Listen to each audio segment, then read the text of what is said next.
Hello everyone, welcome back to Believer Science Academy, Bengaluru. This is topic of the day discussion. In today's topic, we will be discussing a very important topic from prelims and mains perspective. That is PARAKH Rashtriya Sarvekshan 2025. We will see what this Sarvekshan is about and what are the key findings, what are the shortfalls, which states are performing well, which states are falling behind, and also what should be the policy recommendations. Okay, so it is in news because a comprehensive diagnostics of India's school learning outcomes across the grades and geographies is called as PARAKH Rashtriya Sarvekshan 2025.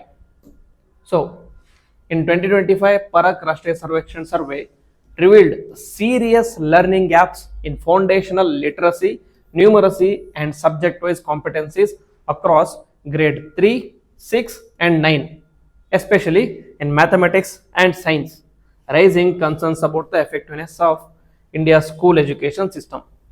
Okay, we will first see what is this PARAKH. So, PARAKH Rashtriya Sarvekshan, full form is Performance Assessment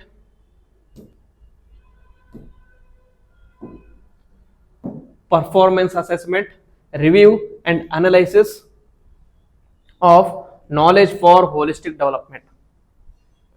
It is an autonomous body under the NCERT Ministry of Education. It was formerly known as National Achievement Survey or NAS, and the coverage, it covers 21 lakh plus students across 70,000 schools across 781 districts. Grades tested here is 3, 6 and 9.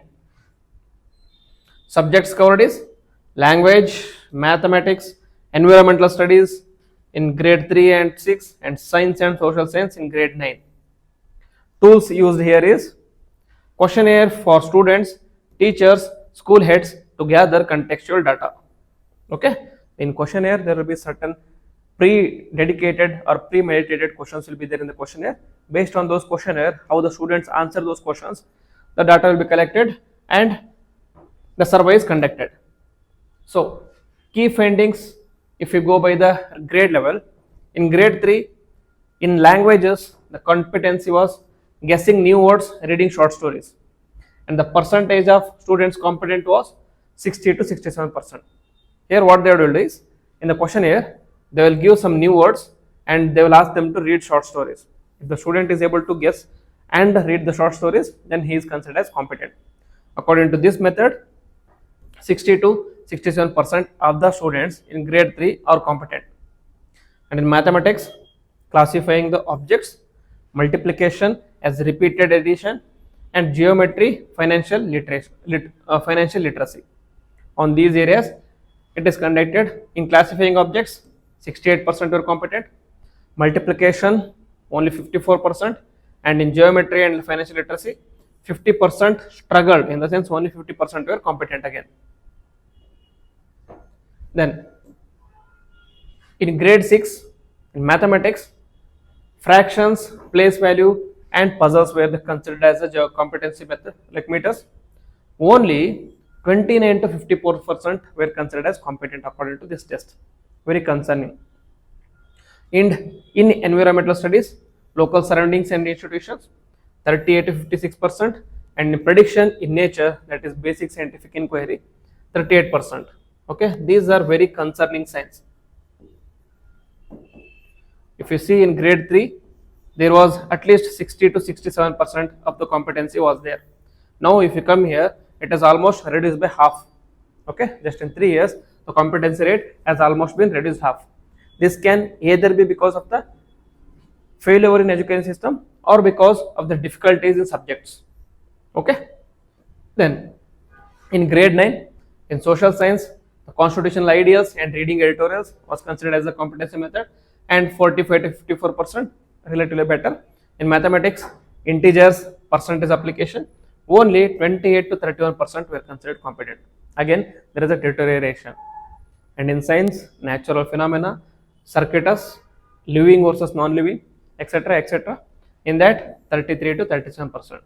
Okay, so as we move from grade 3 to grade 9, the level goes on decreasing, okay, which is a very concerning sign.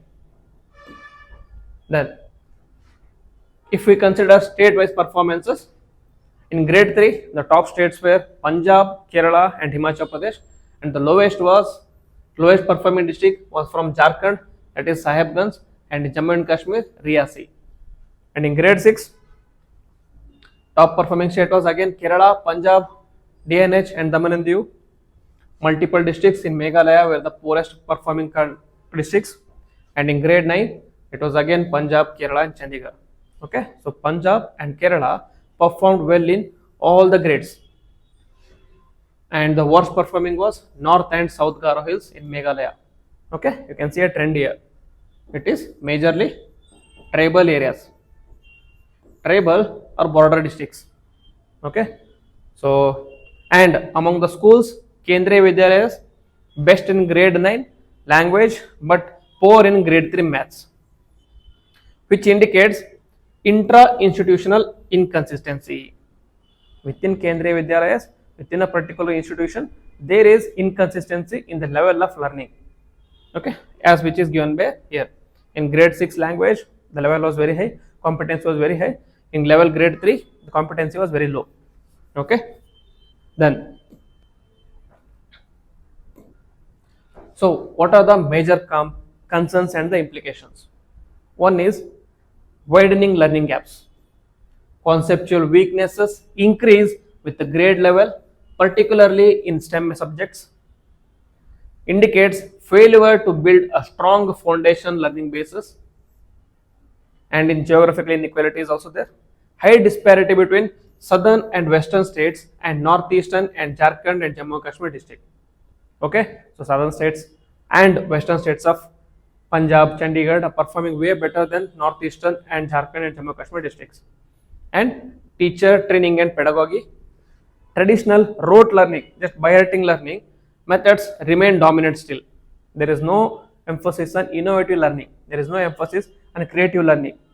Under the national education policy, one of the key objectives was to turn the learning from rote learning to innovative learning, but it is not happening at the ground level. Teachers often lack capacity for formative assessment and differentiated instructions. Even there is an issue with respect to teachers as well, when the teachers are not competent themselves. And curriculum rigidity, that is, the current curriculum design emphasizes content recall rather than critical thinking and application. Okay, so again the curriculum is also having issues that we have to by head, remember and then produce it in the exams. Instead, there is less emphasis on applicability or less emphasis on critical thinking of a particular subject. That should be the way forward in regard to curriculum. So the policy suggestions provided by the PARAKH was foundational literacy and numeracy. In here, we have to implement Nipun Bharat mission with rigorous tracking. What is this Nipun Bharat? Nipun Bharat is nothing but training the teachers. Okay, only when the teachers are competent, the students are going to be competent. Okay, so first we have to train the teachers and focusing on early grade interventions using activity based learning. Okay, the focus should not be just on rote learning, instead they should be based on circumstances, situations, activities, so that there is critical thinking or innovative thinking is emphasized. Then teacher capacity building, continuous in-service training, subject-specific pedagogy models should be developed using ICT-based tools, information and communication technology tools, to support educators in remote districts. And with respect to curriculum and assessment reforms, revamp textbooks to include experimental learning and local context. Adopt competency-based formative assessments, which is aligned with NCF 2023, National Curriculum Framework of 2023. And there is a need for district level interventions. Identify critical districts with low scores for targeted investments and academic audits. Finally, decentralized school improvement plans with the teacher and community involvement as well. Okay, through this we will be able to address the issues which were given by PARAKH Sarvekshan survey. So a very important but a short topic. So make note of important points or the data which I have provided you. You can use this as a fodder material in your answers. So with this, I will end the video. Jai Hind.